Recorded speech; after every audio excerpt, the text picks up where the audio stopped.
क्या आपने कभी साल भर के लिए पूरी 1 साल के लिए टमाटर को स्टोर किया है? नहीं किया तो चलिए आज मैं आपको बहुत ही यूज़फुल किचन टिप्स शेयर करने वाली हूँ, जो उसमें ढेर सारी टिप्स हैं जो आपकी डेली लाइफ में बहुत ज़्यादा काम आने वाली हैं। और सबसे ज़्यादा ख़ास बात ये है कि आप ना टमाटर को इन दिनों में बहुत अच्छे से सेव करके रख सकते हैं, और जब टमाटर महँगे होते हैं तो आप उनका भरपूर इस्तेमाल कर सकते हैं। तो hello everyone, welcome back to my channel. आज मैं फिर हाज़िर हो गई हूँ बहुत ही यूज़फुल किचन टिप्स लेकर।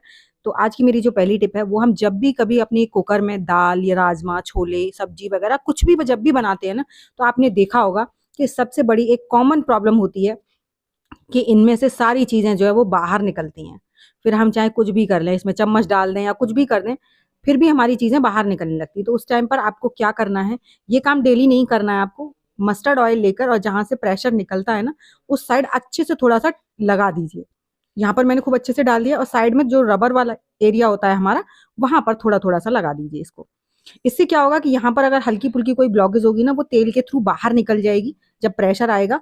और इससे ना हमारा कुकर जो बहुत अच्छी तरीके से प्रेशर जब आएगा तो अच्छे से निकल पाएगा। क्योंकि जब इसके अंदर कोई चीज़ सूख जाती है ना, तो उसी वजह से हमारा प्रेशर जो है वो अच्छे से नहीं निकल पाता और हमें जो सारी दाल वगैरह, सब्जी वगैरह जो भी होती है, वो बाहर निकलती है। तो एक छोटी-सी टिप है, आप इसे डेली मत कीजिए, हफ्ते में 1 बार 2 बार भी करेंगे ना तो चलेगा। नेक्स्ट टिप है मेरी टमाटर को स्टोर करने को लेकर। इस टाइम पर ना टमाटर बहुत ही अच्छे आ रहे हैं और बहुत ही ज़्यादा सस्ते आ रहे हैं। हमारे यहाँ पर 10 रुपए किलो टमाटर है। आप लोग भी ज़रूर बताइएगा कि आपके यहाँ क्या रेट चल रहा है इस समय टमाटर का। और एकदम फ्रेश-फ्रेश लाल-लाल टमाटर आते हैं। क्योंकि देखिए टमाटर के बिना तो कोई ना दाल अच्छी लगती है, ना सब्ज़ी अच्छी लगती है, ना ही सैलेड अच्छा लगता है। और स्पेशली जब भी आपके घर में कोई पेशेंट हो और उनके लिए डेली मतलब आपको सूप बनाना हो, या फिर ऐसे भी बहुत से लोग होते हैं जिन्हें डेली सूप पीना ही पीना है। तो उस उनके लिए तो आपको टमाटर हमेशा ही चाहिए, क्या गर्मी और क्या सर्दी। क्योंकि टमाटर देखिए हमारे लिए हेल्दी भी बहुत ज़्यादा होता है। और जब वो टमाटर महँगा हो जाता है ना, तो हम लोग सोचते हैं कि चलो आज 2 की जगह 1 ले लेते हैं। फिर एक दिन सोचते हैं कि छोड़ो आज डालते ही नहीं हैं। लेकिन अगर आप इन दिनों में ही स्टोर करके रख लेंगे ना, तो आप चाहे कितने भी महँगे टमाटर हों, आप पूरी साल टमाटर खा पाएँगे। और इनको स्टोर करने के लिए आपको कुछ भी ज़्यादा तामझाम नहीं करना पड़ता। बहुत ही सिंपल तरीका आपके साथ शेयर कर रही हूँ कि आप इन टमाटरों को किस तरीके से पूरी साल के लिए स्टोर कर लें। आपको इस तरह जैसे हमने क्या किया है, पहले टमाटर को अच्छी तरह धो लिया है, फिर इनका सारा जो पानी था ना वो सुखा लिया है। टमाटर का पानी बिल्कुल नहीं रहना चाहिए, आपको इस चीज़ का ध्यान रखना है, या फिर आप इसे गीले कपड़े से सूखे कपड़े से इनका पानी पूरा पोंछ दीजिए। और उसके बाद आपको ना ज़्यादा ना मोटे ना ज़्यादा पतले, आपको इस तरह से स्लाइसेस कट कर लेने हैं जैसे मैंने किए हैं। जितने भी टमाटर आप स्टोर करके रखना चाहती हैं उतने। तो यहाँ पर मैंने करीबन 2 से ढाई किलो के करीब टमाटर इन्हें स्टोर करने के लिए इस तरह लगा दिया है। एक-एक दिन करके मैं लगाऊँगी बारी-बारी से, एक साथ सारे नहीं लगाऊँगी। क्योंकि देखिए हमारा फ्रिज छोटा है, तो हमारा फ्रीज़र में जितना एरिया एक बार में रख सकते हैं उतने ही तो रखेंगे। और आप ना एक बार में ज़्यादा नहीं मतलब रख सकते, एक-दूसरे के ऊपर आपको टमाटर नहीं रखने हैं। जब भी स्टोर करने हो ना, तो पहले आपको ये सिंगल लेयर ही अपने फ्रीज़र में रखनी है। अगर आपका फ्रीज़र बड़ा है तो आप ज़्यादा टमाटर भी एक साथ काट सकते हैं। तो यहाँ पर मेरी जो मटर स्टोर हो रही थी उसको मैंने निकाल दिया है थोड़ी देर के लिए। और उसके बाद हम अपना ये जो फ्रीज़र में हमने ये रखा है ना ट्रे, इसको हम रख देंगे और ज़्यादा देर के लिए नहीं रखना है। अब आप सोचेंगे ऐसे स्टोर हो जाएँगे, नहीं होंगे, ऐसे नहीं होंगे। ये इसका पहला प्रोसेस है। आपको क्या करना है, जितने भी आपने टमाटर कट किए हैं ना, उनको इस तरीके से फैलाते हुए अब 2 घंटे के लिए फ्रीज़र में रख दीजिए। देखिए 2 घंटे बाद हम अपने फ्रीज़र में आपको लेके चल रहे हैं। देखिए हमारे टमाटर कुछ इस तरीके से हो गए हैं। अब हमने इसे फ्रीज़र से बाहर निकाल लिया है। इस तरह के टमाटर को स्टोर करने से आपको कई फ़ायदे हैं। देखिए चाहे आप इन्हें सब्ज़ी में खा लीजिए, या आप इनका सूप बना लीजिए, कुछ भी कर लीजिए आप, इससे कुछ नहीं बिगड़ता है इनका। और देखिए इसको ज़रा-सी देर आप बाहर फ्रीज़र से निकाल के रख देंगे ना, उसके बाद आप इन्हें इस्तेमाल कीजिए। आप हर तरह से इस्तेमाल करेंगे, पूरी साल और साल ही आपके टमाटर खराब नहीं होते हैं।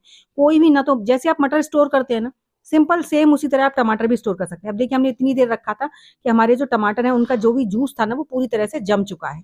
उसके बाद आप कोई भी एयर टाइट कंटेनर ले लीजिए, जैसे मैंने लिया है, और इसमें आप अपने सारे जितने भी अपने टमाटर कट किए हैं वो डाल दीजिए। इसका सिर्फ़ हमने जूस जो था वो अच्छे से सेट कर दिया है, जिससे कि हमारा ये जो टमाटर में से पानी निकलता है वो बहे नहीं और उसकी वजह से ये टमाटर सड़े नहीं। क्योंकि इसीलिए आपको ध्यान रखना है, इसका पानी अच्छे से आपको जमा लेना है। देखिए कुछ इस तरीके से मैंने इसमें रख दिए हैं। अब इसको क्या है, अगर इनके ऊपर थोड़ी बहुत एक्स्ट्रा में कच्ची बर्फ जम गई है उसे हटा दीजिए। इस तरह से टैप-टैप करके मैं इस ढक्कन को लगाकर अब इसे आप फ्रीज़र में रख दीजिए। अब इनका आप जब गर्मियों में इस्तेमाल करेंगे, मैं आपको गर्मियों में दिखाऊँगी इन्हें, कम से कम 4 महीने बाद आपको दिखाऊँगी इनका इस्तेमाल करके कि ये कितने अच्छे से स्टोर रहते हैं। तो ये छोटी-सी टिप है और बहुत काम की है, आप भी ट्राई ज़रूर कीजिएगा। नेक्स्ट टिप है मेरी अदरक को लेकर। देखिए हमने अदरक ना क्या करते हैं, नॉर्मली अच्छे से धोकर सुखाकर फ्रिज में रख देते हैं, फिर उसका इस्तेमाल करते रहते हैं। आपने कभी नोटिस किया है कि हम जब इन्हें पानी से रफली धोकर रख देते हैं ना, फिर भी इनके जो इस तरह की जो गैप होते हैं, जो जड़ें एक दूसरे में जुड़ी हुई होती हैं, उनके अंदर भी बहुत सारी गंदगी रह जाती है। तो आप ना धोने सुखाने के बाद सिर्फ सिंपल तरीके से मत रखिए फ्रिज में, क्योंकि देखिए मिट्टी में ही कीटाणु बन जाते हैं, हम उन्हें अगर रफली धो लेते हैं तो। या तो आप धोते समय पे अच्छे से ब्रश लगा दीजिए, या फिर जब ये सूख जाते हैं उस टाइम पर आप इस तरह से कोई भी टूथब्रश वगैरह लेकर इनकी सारी रूट्स में से अच्छे से जितनी भी दरारें होती हैं उनमें ब्रश लगा देंगे ना, तो आप देखेंगे सारी गंदगी जो है वो पूरी बाहर निकल आएगी। और उसके बाद जब आप इन्हें स्टोर करेंगे ना, तो आप बस आपको करना क्या है, थोड़ा सा ही तो काम एक बार में करना है, फिर बार बार आपको धोने की जरूरत नहीं है। बार बार आपको इनको स्टोर करने के लिए मतलब तामझाम नहीं फैलाना पड़ेगा, धोना नहीं पड़ेगा, छीलना नहीं पड़ेगा, कुछ नहीं करना पड़ेगा, बस निकालिए और इस्तेमाल कर लीजिए। देखिए धुले हुए अदरक में भी कितनी सारी गंदगी निकल आई है।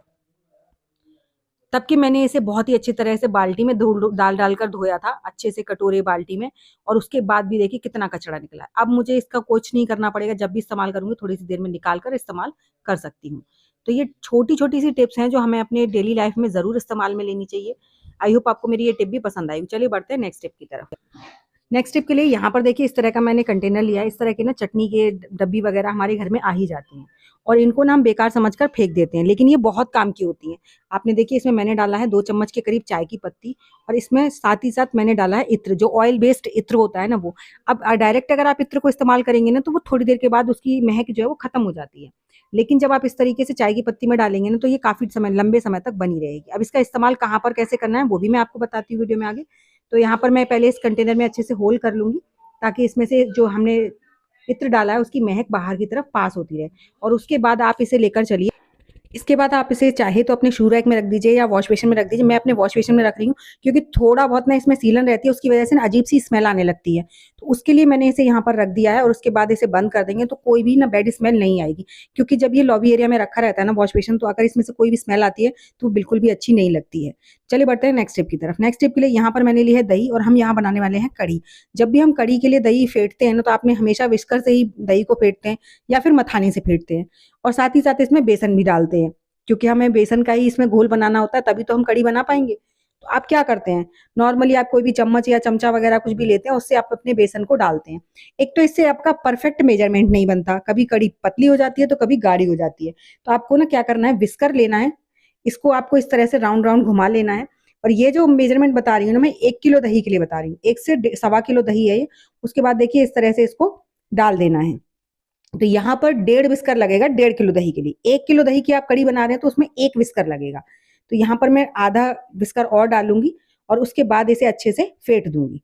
तो इस तरह ना आप भी कड़ी को जब बनाने वाले हैं तो उससे पहले इस तरह से एक तो परफेक्ट मेजरमेंट हो जाता है, साथ ही साथ दूसरी चीज ये हो जाती है कि आपको दो दो बर्तन गंदे नहीं करने पड़ते हैं कि चम्मच अलग करो, उसके बाद फिर विस्कर का इस्तेमाल करो, फिर विस्कर को धो, चम्मच को धो, कोई मतलब नहीं है।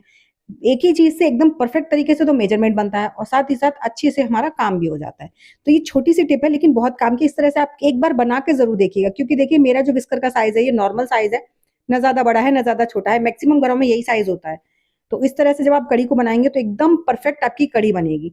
चलिए इसमें अब हम पानी से धो के रख देंगे, हमारा बिस्किट भी साफ हो गया और हमें कोई भी दूसरा बर्तन नहीं लेना पड़ा। तो देख सकते हैं मेरी कड़ी का एकदम टेक्सचर कितना बढ़िया है, और ये ठंडी होने के बाद है, गर्म नहीं है, ठंडी होने के बाद है, एकदम परफेक्ट। उसके बाद अगर आप कड़ी को और भी ज्यादा टेस्टी बनाना चाहते हैं ना, और आप चाहते हैं घी या ऑयल कुछ भी नहीं इस्तेमाल करना है, तो आप क्या कीजिए, लहसुन को इस तरह से कट करके और बिल्कुल ड्राई रोस्ट करके, बिल्कुल ड्राई रोस्ट करके अपनी कड़ी के ऊपर तड़का लगाकर डालिए, बिल्कुल बिना घी के। फिर देखिए इतना गजब का टेस्टी हेल्दी कड़ी बनकर तैयार होती है, और साथ ही साथ स्वाद इतना गजब का आता है कि जो बच्चे नहीं खाते ना वो भी खाएंगे। तो आप मेरी सारी टिप्स में से कोई भी टिप अगर आपको अच्छी लगी हो तो प्लीज कमेंट करके जरूर बताइएगा। साथ ही साथ मुझे ये भी बताइएगा कि आप मेरी वीडियो किस गाँव या किस शहर से देख रहे हैं, ताकि मैं आपको थैंक्स कर सकूं। और साथ ही साथ ये जरूर बताइएगा कि आपको इन सारे आइडियाज में से सबसे ज्यादा आइडिया कौन सा अच्छा लगा है। और अगर अभी तक आपने मेरे चैनल को सब्सक्राइब नहीं किया है तो प्लीज छोटी सी रिक्वेस्ट है, एक मेरे चैनल को सब्सक्राइब कर लीजिएगा। ये फ्री ऑफ कॉस्ट है, इसमें आपका एक भी पैसा खर्च नहीं होता है। अगर वीडियो को अच्छी लगे कोई भी टिप तो लाइक जरूर कीजिएगा।